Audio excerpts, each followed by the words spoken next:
کل میں نے ٹویٹ بھی کیا تھا کہ ورلڈ بینک نے آؤٹ برسٹ ہے اس کو ایڈوانس انفارمیشن کے لیے پیسے بھی دیے ہیں. اس کا ٹینڈر پروسیس ابھی 3 سال سے نہیں ہو پا رہا.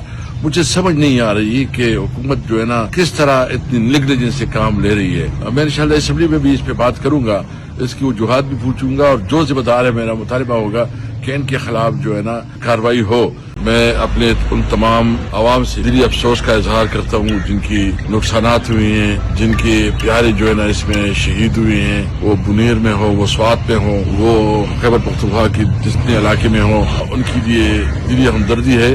اور خوشی اس بات کی ہے کہ صوبائی حکومت پوری طریقے سے جو ہے نا وہاں لگی ہوئی ہے, خدمات کر رہی ہے.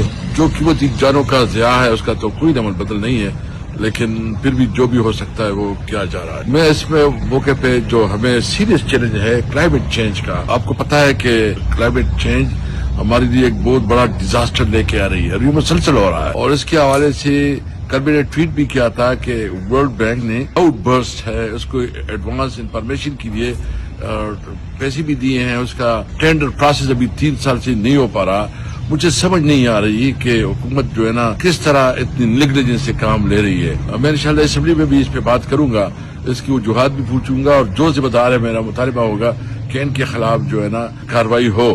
لیکن ایک بات اس وقت ہے کہ یہ ہماری پوری قوم کے لیے ایک چیلنج ہے. ایک طرف تو جس صوبے سے میں تعلق رکھ رہا ہوں وہاں دہشت گردی کا بہت سیریس چیلنج ہے, جو کلائمیٹ چینج کا بہت بڑا سیریس چیلنج ہے, اور ان دونوں وجہ سے جو ہمارے علاقے میں معاشی طور پر جو نقصانات ہو رہے ہیں, یا لوگ معاشی طور پر بدحال ہو رہے ہیں, معاشی طور پر تمام لوگوں کے روزگار ختم ہو رہے ہیں, بے روزگاری بڑھ رہی ہے, یہ بھی ایک بہت بڑا چیلنج ہے. میں اس وقت وفاقی حکومت سے پوچھنا چاہتا ہوں کہ تھوڑا اللہ سے ڈرے. یہ جو کچھ ہو رہا ہے آپ کے پاس اور کچھ نہیں کر سکتی, کم از کم خیبر پختونخوا کے جو اپنے بقایا جات ہیں وہ دے, جو نیٹ ہائٹل پراپرٹی کے ہیں, جو ٹوبیکوسس کے ہیں, جو دیگر بقایا جات ہیں, جو خاص کر فاٹا مرج ہوا اور اس کی جو کمٹمنٹ کی گئی تھی کہ تمام سی وی جو ہے اپنے شیئر سے 3% NFC میں دیں گے, وفاق دے گا, ابھی تک کوئی پیمنٹ نہیں ہو رہی ہے. اس کی وجہ سے صوبے کے لیے معاشی چیلنجز بہت زیادہ ہے.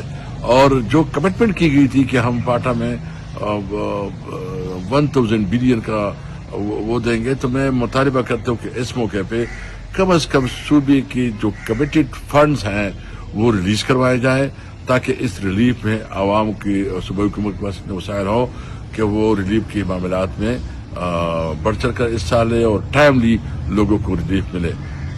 میں اب بھی یہ کہتا ہوں کہ اس وقت ضرورت اس بات کی ہے کہ ہمیں اپنی سیاست سے بڑھ کر اپنے ملک کے لیے سوچنا ہے, اور قومی ایجنڈے پہ جو ہے نا آگے بڑھنا ہوگا. اگر خدا نخواستہ ہمیں بہت سیریس چیلنجز ہیں, پھر اس کا کوئی ڈیزاسٹر ہو سکتی ہے اور مایوسی مزید بڑھے گی. ایک ہی راستہ ہے کہ قومی ایجنڈے پہ آگے بڑھا جائے.